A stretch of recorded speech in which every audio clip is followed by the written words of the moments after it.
Voilà pour Fred Bourdade. Et la voici justement la voiture de cette équipe Proton. C'est une bonne remarque. Hein. Et oui, elle vient d'envoyer en tête à queue. Attendez. Oui, oui. On est revenu en direct là parce que j'ai même cru que c'était un replay.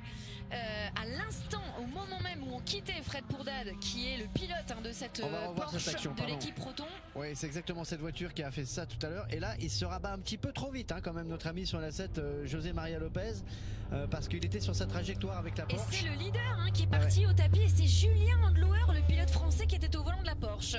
D'accord, mais pour moi, il n'y est pas pour grand chose. Regardez, Julien à l'extérieur, il est là, voilà, et là il se rabat trop vite. Lui, il peut rien faire, Julien, il est sur la piste, c'est exactement les images que j'ai vues. Là, l'analyse, elle est. Et le leader au tapis, regardez. José Maria Lopez au tapis. Ouh, et puis ça fume là du côté de la Toyota. Est-ce que c'est juste les pneus? Non. À mon avis. Oh et oui! Oh là là! C'est terrible ce qui vient de se passer avec José Maria Lopez ici! Il y avait un problème sur la voiture. Perdu le contrôle. José Maria Lopez. La voiture était posée sur le fond plat. Drapeau rouge instantanément dans ces 1000 miles de Sebring. La course qui est arrêtée. Oh là là là! On vous parlait de la sécurité de ces circuits ici. C'est quand même assez voilà, c'est chaud, hein. On est aux États-Unis, la sécurité, il y en a pas. Voilà, comme ça on va être très clair. Et là ouais, il est sorti, José Maria Lopez. José est sorti. Il est sorti, il est indemne. Mais alors bon, le crashbox, on peut le voir devant, hein, il a rien eu. Justement, on voit que s'est passé la voiture alors soit la voiture est restée à fond avec un capteur, parce soit que là il arrive il peut pas à tourner, fond. Hein, il peut pas tourner. La direction est bloquée. On voit que les roues ne tournent pas. Il a été tout droit, les roues ne tournent pas. On va écouter.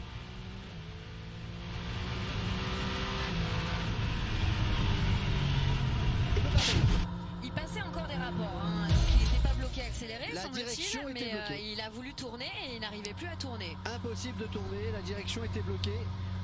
Regardez un petit peu, bon, c'est peut-être pas le bon moment, mais cette image-là, regardez un petit peu le travail qui a été fait sur la voiture en aéro, le fond plat, les extincteurs. Alors on va revoir l'accrochage avec Julien Andlouer. Préambule d'abord, le premier contact qui a envoyé José Maria Lopez dans le mur de pneus une première fois, et le pilote Toyota a voulu repartir et on voit que ça fume, hein, sur l'avant droit notamment. Les roues ne tournent pas, il peut pas tourner. Et il essaie de, en fait, je pense que vous me dites si je me trompe, mon cher Franck, mais il essaye de revenir le plus rapidement possible à son stand parce qu'il était à pleine vitesse quand même. Là, José Maria Lopez, il était reparti sur un. Oui, mais bon, il a bien vu que ça fumait, hein, oui, mais en général. Il n'était pas au ralenti là quand même. Hein. Non, mais il a bien vu que ça fumait, et ça fumait de devant, de partout. Donc en général, quand le pilote voit que ça fume, il ralentit. Mais là, il n'est pas ralenti. Et là, il n'est pas ralenti. Il montait les rapports et il n'a pas pu tourner. Ça, c'est une évidence.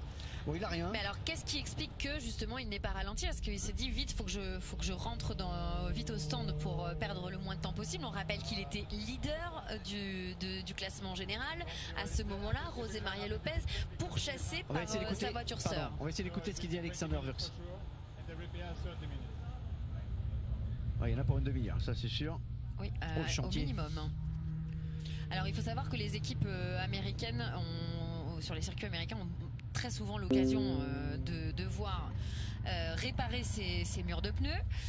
Ils le font en général très très vite, mais c'est assez rare. Et d'ailleurs dans les courses à l'américaine, on a peu recours au drapeau rouge. En général, on a recours à des neutralisations sous régime de voiture de sécurité. Mais là, on a décidé de sortir le drapeau rouge, ce qui est assez rare, évidemment. Ah, c'est commun, hein, au States, c'est commun, très sincèrement. Là, vous avez une voiture, vous êtes obligé de faire venir tous ces véhicules.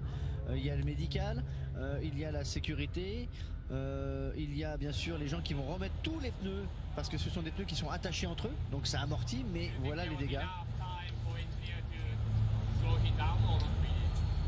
Kazuki Nagajima et Alexander Wurz qui sont en train d'échanger, deux anciens pilotes de l'équipe Toyota qui sont désormais à la tête de cette équipe sur le plan sportif. Et on a demandé à Hiraki, je vais y arriver, je bug, pardon, à Ryo Hirakawa d'aller se reposer, de se décasquer et d'aller se reposer. Regardez, Julien il l'a vu, hein. Il l'a vu, il est sur sa trajectoire. Il s'est rabattu un petit peu trop tôt, José Maria Lopez. Il peut pas aller plus à droite. Voilà, donc ça c'est clair, il faut absolument le dire aux téléspectateurs. Il n'y est pour rien. On revoit ici l'action. Voilà, il reste à droite, il est à la corde. Il peut pas aller plus à droite. C'est pas possible. Et là, donc pour vous, Franck, c'est une erreur de José Maria Lopez qui s'est rabattu un petit peu trop vite. Exactement. Et là, par contre, là, c'est pas une erreur de José. Hein, c'est peut-être une erreur de ne pas avoir ralenti. Il peut pas ralentir, il peut pas freiner, il n'y a pas les roues qui se bloquent. Il a plus de frein et il peut pas tourner le volant. Donc à mon avis, il y a tout qui s'est mis en rideau là. Parce qu'il voit que ça fume. Hein. Ouais. Oui, mais il continue quand même à monter les rapports. C'est la seule chose qui est assez surprenante dans la caméra embarquée. Et on va écouter Alexander Wurz.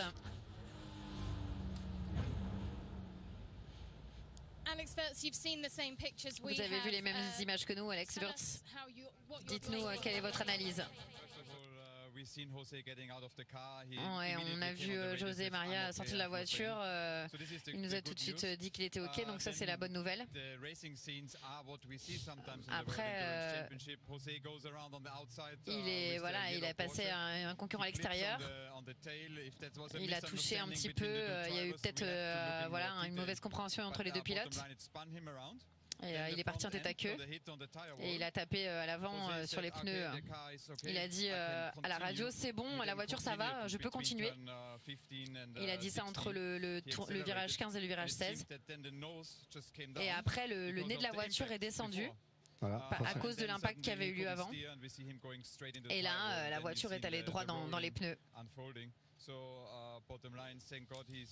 Donc vraiment pour nous l'essentiel c'est de savoir qui va bien. Évidemment on a perdu la voiture mais c'est secondaire. C'est pour ça qu'il peut pas tourner. Intéressant ce que nous dit Alex Wurz, c'est-à-dire que juste après le contact avec le mur de pneus, après ce premier petit contact avec Julien Andlauer, José Maria Lopez a dit à la radio c'est bon, la voiture va bien, sauf que le premier contact dans le mur de pneus a fait décrocher le nez de la voiture. Ouais. Et là, en fait, ça a bloqué les roues. Le nez de la voiture, non, on ne le voit pas sur l'image. C'est pas le crash box qui est tombé.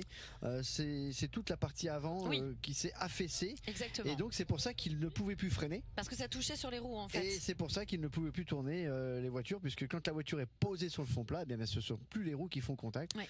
Donc automatiquement, voilà le genre de dégâts que ça peut causer. En tout cas, la voiture, là, il a fait péter la caution, c'est sûr.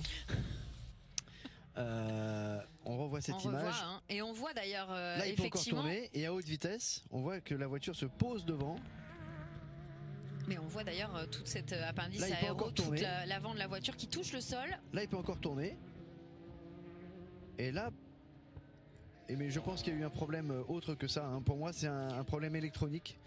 Il ne peut pas toucher au frein, il voit que ça fume, il ne peut pas toucher au frein. Pour moi il y a un autre problème. Il a pu tourner. Non mais écoutez, il a pu tourner il a pu tourner à gauche, il a pu tourner à droite. Il a su faire le job. Et là, on voit que dans ce virage-là, il n'y arrive pas.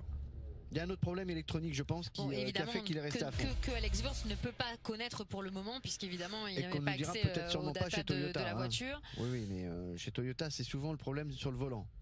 Oui, mais bon, je ne suis pas persuadé qu'à l'heure où on parle actuellement, Toyota sache quel était le problème qui a causé la sortie de José Maria Lopez il y a quelques minutes. Pour moi, c'est une évidence. Ce n'est pas que parce que la voiture s'est affaissée devant, c'est un problème électronique qui a fait qu'il est resté à fond pratiquement. Il n'a pas pu freiner, on n'a pas vu les roues bloquées et surtout, il n'a pas pu tourner avec le volant. Ça fait 3 actions qui sont très très très bizarres et bien sûr Vasselon, le directeur technique et sportif va bien sûr regarder tout ça. Et souvenez-vous l'année dernière les gros problèmes de frein chez Toyota. On vient d'entendre Sébastien Buemi dire j'ai eu vraiment très peur à Kamui Kobayashi, à Mike Conway, qui sont les deux coéquipiers de José Maria Lopez. Il faut quand même saluer la sécurité qu'a fait la FIA parce qu'il a tapé le mur assez fort, assez violemment. Et quand on voit, le pilote bien sûr n'a rien, mais surtout quand on voit que même en partant en tonneau, eh bien la cellule a vraiment très très bien résisté. Le crash box devant, donc c'est cette partie qui est devant entre l'axe. En fait, les pieds du pilote ne peuvent pas dépasser l'axe des roues et le crash box devant. Donc voilà, c'est comme ça qu'on nettoie la piste à l'américaine avec ses souffleries, que vous pouvez voir si vous suivez d'autres courses aux États-Unis. Bon alors, procédure de drapeau rouge, mon cher Franck, on va quand même expliquer à tout le monde ce qui se passe. Les voitures sont sous régime de parc fermé, c'est-à-dire qu'on ne peut pas intervenir sur les voitures. Il y a un mécanicien par équipe, vous le voyez, qui est à côté du pilote. Les pilotes, certains sont sortis, certains sont restés dans les voitures, mais la plupart sont sortis parce qu'il fait très chaud dans les voitures. et on va repartir dans l'ordre du classement général quand on nous aura donné l'autorisation de relancer la course. On va nous marquer une courte pause sur Eurosport et on revient dans quelques instants pour la suite de ces 1000 miles de Sebring.